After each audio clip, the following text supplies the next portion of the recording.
INSTJKLMNOP. What's your INSTJ? TJ가 뭐야? I don't know this. I don't remember this. My Hypocrite. You hypocrite. The brick builder. I don't care what it is. But looking at me like a cyclops. It's okay, 오빠. It's okay. I don't know how to edit this. There's so much. With all your skills. Okay, how is life in Korea compared to life depicted in K-dramas? Is everyone handsome, pretty? Do rich guys marry poor girls? It's like not like everywhere K-dramas, else in the yeah. world. Just like everywhere in the world. Like, Except for certain places like Gangnam and Apgujeong, Yeah. Cheongdam-dong, like it's kind of different there. And to answer that question as well, like, do rich guys marry poor girls? We can't answer that because, you know, some rich guys might end up marrying poorer people, and wealth is all relative, right? Like I thought about this question just now. If you're a billionaire and if I'm a millionaire, you'll think I'm extremely poor. No, but we're talking about K-dramas. In K-dramas, there's like a rich guy and they fall in love with a poor girl and they get married and stuff. So we're talking about how realistic that is. It could happen.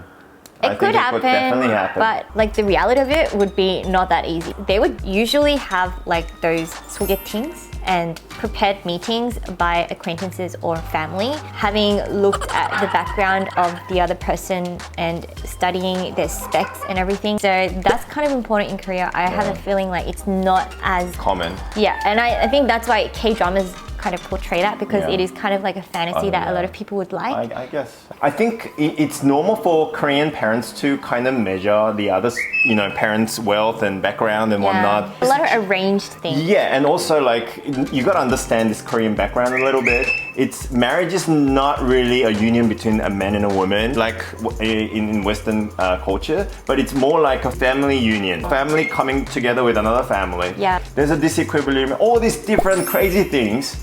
But it could happen. It could happen though. Yeah. And even in K-dramas, it's like a tragedy. Or The girl usually dies or something, or the guy dies.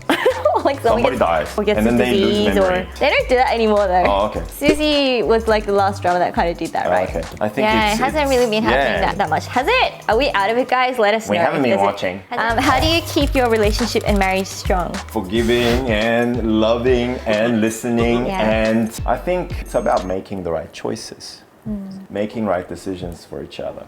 Also giving up our own priorities to serve one another. I think that's really, really important. I think it's definitely like a teamwork where you have to keep things like fresh between each other and make sure that you're still friends and you still like each other aside from just being husband wife. And learning to forgive each other because you're not perfect and you'll see each other's most ugly side all the time as well. So like, I mean, it's just family, and family never gives up on each other. So Exactly. I mean, we don't have a perfect relationship either. No. But- you can't define what's perfect because everybody's Yeah. going to be different. But if I can say one thing, Yes? for us, I think worship is something that, worshiping our Lord Jesus. I think that's such a pivotal key, I think. Whenever we do that, we can actually feel we're one. So I think for us, that's what's actually making us really, really strong, this relationship. We met on the worship team and through musical worship in church. So without that in our life, we're not ourselves. Yeah. So it's really important to us. And things like last year happens. Yeah, we were not musically worshiping together for like 1 or 2 years up till that point. Yeah. But until then, like it's been all our life.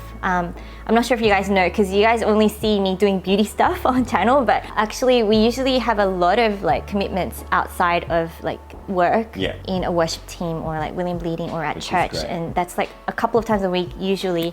So that kind of really keeps us like focused on something above us and focused on God's kingdom. And then when we worship, we're surrendering before God, and so it keeps us humble as well. So I think without having that, we kind of were like going cuckoo, like literally we were like losing it and like losing the bond through which we really come alive and feel like we're living. We've said it in the past as well though. We have a whole how we met in our marriage story, And for anyone who's new, we're actually Christians, so we don't want to sound preachy or anything, but you guys asked us how we keep it strong. So for us, it's really important having God in our life, and it doesn't make sense without Him. Yeah, full stop, period. And so because of that, that's something we actually do recommend to you guys. If you don't believe in Jesus, we recommend you guys to place your faith in Jesus Christ, because God really loves you, He knows you, and if you guys are going through something tough, He will bring you guys together. Surely. There's like nothing is impossible for God. Yeah. So if there's anyone out there who's having a really difficult time in their relationship, and sometimes counseling doesn't even help, because even a counselor is very limited in their point of view and their understanding and knowledge of who you are, like from baby to now. But only one person, one being knows everything, and that's God, who made you and created you and put you together. So if you come to Him and ask Him for help, He will help you beyond anything that you have imagined, and He wants your marriage to be strong. So yeah, that's one thing that we would like to really recommend to you guys. Suting Tan asks, are you planning to have a baby soon? Over to you, Jen. you guys know our story. We've always been like, maybe next year, and Yeah. then it's become 10 years, honestly. Because I got married young, so honestly, when we first got married, it was way too early to even think about it. Wasn't on our priority list. No, at not the at all. I time. just doing uni and stuff. And Then we moved to Korea. And and we're just Settling rolling. Well, we always say, should we? Okay, let's think about it next year. Next year just comes really quickly, quicker than ever. And it's already that next year. So should we have a baby now? And we look ourselves and our situation and go, oh, why don't we have a baby next year? And then another next year comes really quickly. And that's not what's been happening. So maybe next year? Yeah, maybe next year. Let's start planning next year. Vanessa Irina says, what is one thing you guys learn about relationship that no one's ever told you before? One thing that no one's ever told.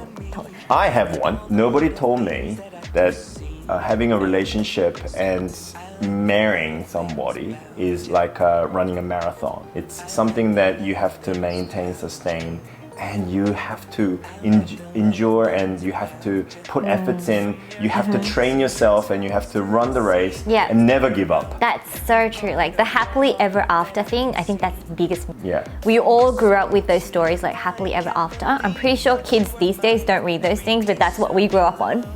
Nobody told us that. You're not just happy forever ever after, like you just get married. Yeah. No, it's a lifelong journey Yes. together. But it's Journey. definitely worth it. Jenny Sandanika.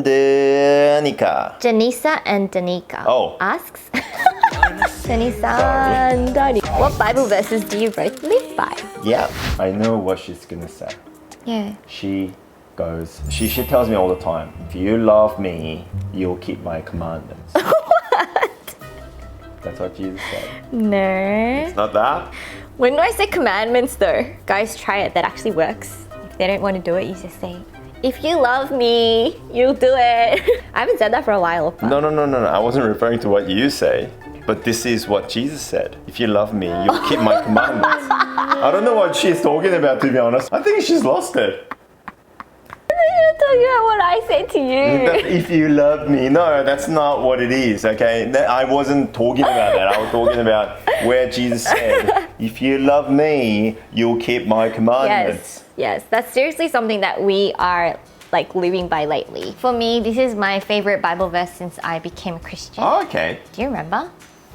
There are so many, so I can't remember. Give thanks always. Oh. Always be joyful, never stop praying.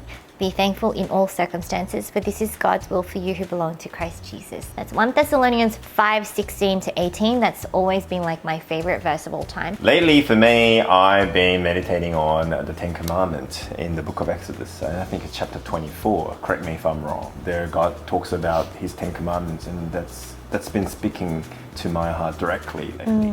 Yeah, lately, because we realized how much Jesus talks about, if you love me, you'll obey me, you'll keep my commandments. And those who truly love me, keep my law and my commandments. Like that's been speaking to us a lot lately. And I think a lot of Christians are sort of coming back to that as well, that God did not actually do away with it, but He speaks about it to even up till Revelation. So That's Yeah. something that we've been living by lately. And we'll do one more question. One more question. Even though there is no baby news yet, have you and Grumpy Oppa ever come up with any possible baby names? Yeah. Nope. No. Methuselah. Whenever we have this conversation, William comes up with the weirdest. Let's read the question. All right, final question is actually in regards to a heart-to-heart that I did last year when I was going through a really low point when I was living in Korea. So Katie Nuggets asks this. I'll leave it for you guys to read because it's super long. All right, so to catch you guys up, ever since I joined this church and I've met a lot of wonderful people, I don't feel as lonely, and I definitely am in a much better place than I was last year. And I also think that last year when that happened, I was feeling especially lonely because William and I were kind of going through that rift. Yeah. So my one person that I really relied on as my confidant and knowing everything about me, and my person who would never betray me Everything and stuff. crumbled down. It was starting to really crumble down, so I particularly felt really lonely. It was a really tough time, and I'm not going to say everyone's going to go through that if you move to Korea, but for me it was a huge change because we were used to a really social life in Australia. Born and raised in Sydney, so of course I had a lot of friends, high school friends, uni friends, church friends, outside friends.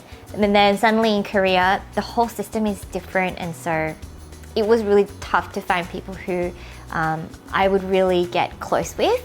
And I realized that friendships take time, and I think I was expecting that it would just automatically, if I meet someone who's as open as I am for a friendship, then it would just click and would get off right away. But it took a couple of years to transition and get to know what Korean people are like, what they think and their values and everything, and how friendships work. So it was a time of transition, and it definitely is not as bad as before. I've made a lot of wonderful friends since then, but at the same time, I have had to accept that it's not ever going to be the same as my life back in Sydney, where everyone really knew me and knew both of us, from history. You know how it feels different when you meet someone later on in your life compared to them knowing you since you're a child. Mm-hmm. So having to prove yourself again and show that you're someone who can be trusted and everything takes time, and you can't just force it. How did Grumpy Oppa help you during this period? I think being there for me. Yeah, I guess I wasn't actively trying to help Jen or anything. Obviously, having full-time work, I'll have to leave home for most of the time during the day. And when I come back, I try to do things together with Jan, but sometimes I'm too tired to do things. And also last year I was also feeling lonely, not having the community of my own. Work is work. Work is different. I mean, you can't really be friends with everybody. You're there for business. So I think subconsciously I was feeling lonely as well, and I was relying, and I was also depending upon Jen and this relationship a lot. And because we were kind of not in good terms last year, I was also feeling very lonely and difficult. But finding the right community this year really helped us, and also realizing how we could gel together by knowing a bit deeper, about each other, and understanding each other, what kind of personalities we have. And having that deep understanding really helped me to find my own place in this relationship and come out of that difficult times. This camera thing, it's getting to me. It's like you always tell me, imagine that there's a person. So that's what I'm imagining. I've been imagining all that, But then this camera looks like a cyclops, and then I'm just looking at it. I'm trying to be like myself, but then I can't because it's actually looking at it and looking at me like a cyclops. It's okay, Oppa. It's okay. It's getting to me, this YouTube thing. He's had enough of talking to a camera, I think, for today. But yeah, Oppa was always there for me. Not always, but he is, always beside me physically. So that in itself is a wonderful thing. Is that it? How can I be just physically there? I was spiritually, emotionally, and physically there for you. It's just that sometimes my mind was somewhere else because I was building guitar, pedal board, or something like that. William was there for me emotionally sometimes as well. But there's some things that I think a really ISTJ manly guy cannot really understand about an INFP. So there were a lot of things I had to battle on my own. And same for me. I think INSTJKLMNP. What's you? INSTJ? What are you? INSTJ가 뭐야? I don't know this Maya. You don't know what I am still? Yeah, I don't know this. I don't remember this Maya. Hypocrite. You hypocrite. The brick builder. I don't care what it is, but so like she wouldn't understand me. No. And sometimes, you know, I try to like process what she asked, but then I'm too slow for her. But I need my own space and time and a bit of a gap between the question and me answering, because so that I can process everything. But then sometimes that kind of time and that kind of like luxury is not allowed. So sometimes I feel, you know, misunderstood. This has become a couples counseling. Thanks for hearing us out, guys. Give us some advice. What do you think we need to do? No, we're really good, to be honest. I don't know how to edit this. There's so much. With all your skills. Okay guys, it's been a very long heart to heart and I'm really looking forward to editing this. But hopefully you guys got to know us a little bit more and we got to finally catch you guys up on how we've been. I'm actually promising to start doing regular uploads again on my channel twice a week. So let me know if you guys would like me to do Tuesday, Fridays or Wednesday, Saturdays down in the comment section below, so I can really stay in touch with you guys a lot more often than I've been doing. So hopefully you guys enjoyed this video with me and my husband, Grumpy Oppa. If you want to follow his redundant Instagram, in which he uploads maybe one post a year, you can feel free to do so right here. If I hit 8,000 subscribers in my Instagram, I might do regular updates. But what's regular? Like once a month? Once a day. Oh my gosh, that's a lot. Yeah, I can do it. I can put that off. That might be spanning though. Okay. He has a really beautiful brown filter that he uses all the time. So you can look forward to seeing that if you want to. You can also follow me on Instagram over here. I'm at 99. Please, let's get to 100K. We've been stuck at this 99 for like 3 months. Just that number just annoys me. 99. 99. I'm kidding, guys. I'm kidding. If you enjoyed this video, of course, make sure to give it a thumbs up, subscribe for more, and hit that notification bell button to get notifications for my videos. And we'll see you guys in my next video. Bye! 다음에 또 봐요.